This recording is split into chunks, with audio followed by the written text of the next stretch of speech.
Hey guys, today I'm going to be testing out my new Ion Block Rocker Bluetooth. I just bought this speaker for $200, and in this video I'm going to be conducting a sound test on it, telling you how I think it looks aesthetically, telling you about some of the functions on the speaker, and then telling you if I think if this is a worthy purchase or not. So before we get to that, I just want to show you how the speaker looks all around. Of course, this is the front of the speaker. I'm going to show you the side really quickly. Here's one side. Here's another side. And then there's nothing special on the back except for this handle to carry, or actually to roll your speaker. There are two carrying handles, as I showed you earlier.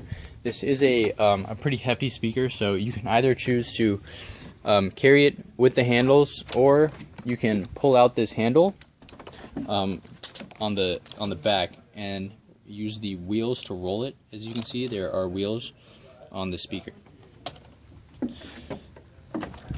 So even though this is a pretty big speaker, there are some portability options to it.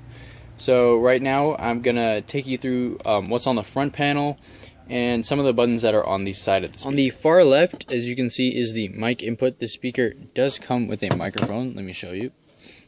So you can just plug that in. Just to the right of that is the mic volume knob. So this is just for controlling the volume of the mic. Then if you can see, to the right of that is the aux input. To the right of that is a button for disconnecting the Bluetooth connectivity.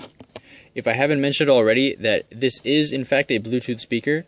So if you just hit this, you can just disconnect the Bluetooth connection.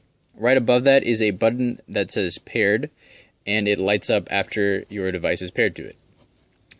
To the right of that, we have the master volume knob. I also want to say that this speaker has AM/FM radio capability as well. You can flick this knob up to go play FM, and flick it higher, just one more, and it will play FM.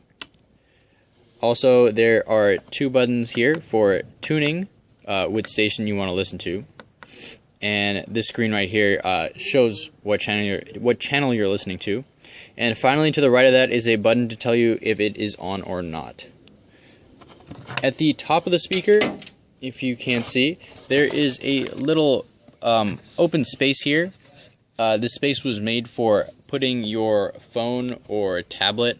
I want to point out that at the bottom of this, there is no charging port to charge your phone. It is basically just a little pocket to store your device. There's nothing really special about this.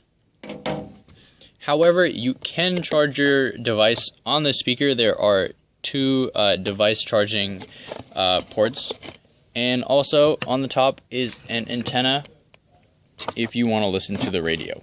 So that's basically all the buttons that you will find on the top and on the front side panel of this speaker.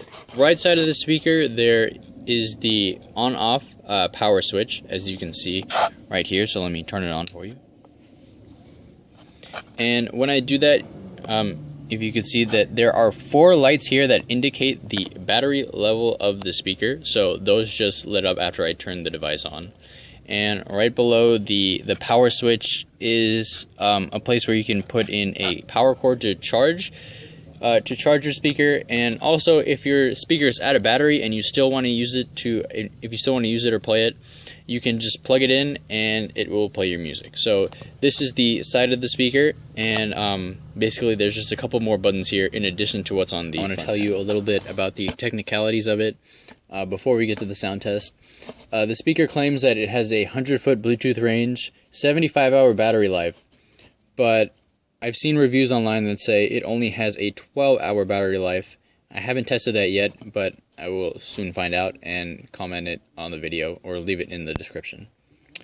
Let me just show you how the radio works really quickly. I'm just going to pull up the antenna, and I can change the station. And here's the AM, so that's just to show you that it works and it is fully functional. It's not that bad. So now I'm gonna connect my phone via Bluetooth and play a song for you. So here we go. So I just connected my phone via Bluetooth, so I'm gonna play that right now. And I'm gonna play it at full volume so you can hear how it sounds.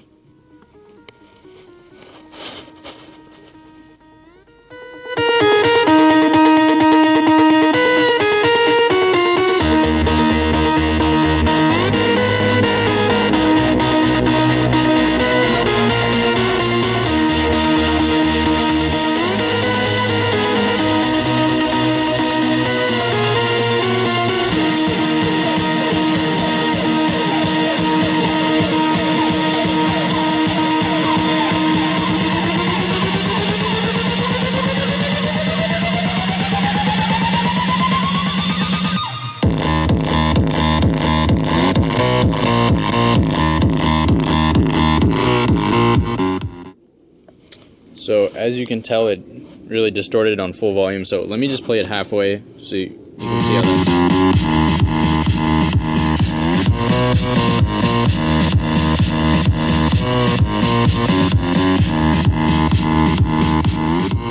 So I just disconnected it by hitting the disconnect button. As you could hear, this speaker on full volume is pretty terrible. It distorts really easily. And as soon as I get past halfway on the volume, the bass sounds absolutely terrible. The sound isn't clear at all. For $200, this speaker is definitely not worth it. If I'm going to buy a speaker of this size, I'd want it to be loud and I'd want it to be clear, but I obviously can't play it very loud because it distorts a lot. So if you want to use this speaker, it would have to be less than half volume. Obviously, you won't get the loudness that you would expect and want out of a speaker of this size and a speaker of this price, but that's just something you have to settle with a speaker like this. I also want to say that aesthetically, I didn't think this speaker was too appealing to the eye. I thought this was a heavy speaker, which was not very portable at all. It does have the wheels and also a couple carrying handles on it, but that still doesn't take away from its heaviness and its size that make it really hard to transport. If this speaker could play loudly and crisply and clearly without the bass being distorted at full volume, maybe, just maybe, this would be a speaker that would be worth the price of $200. So I hope this video was helpful if you were considering to buy the speaker, and thank you for watching.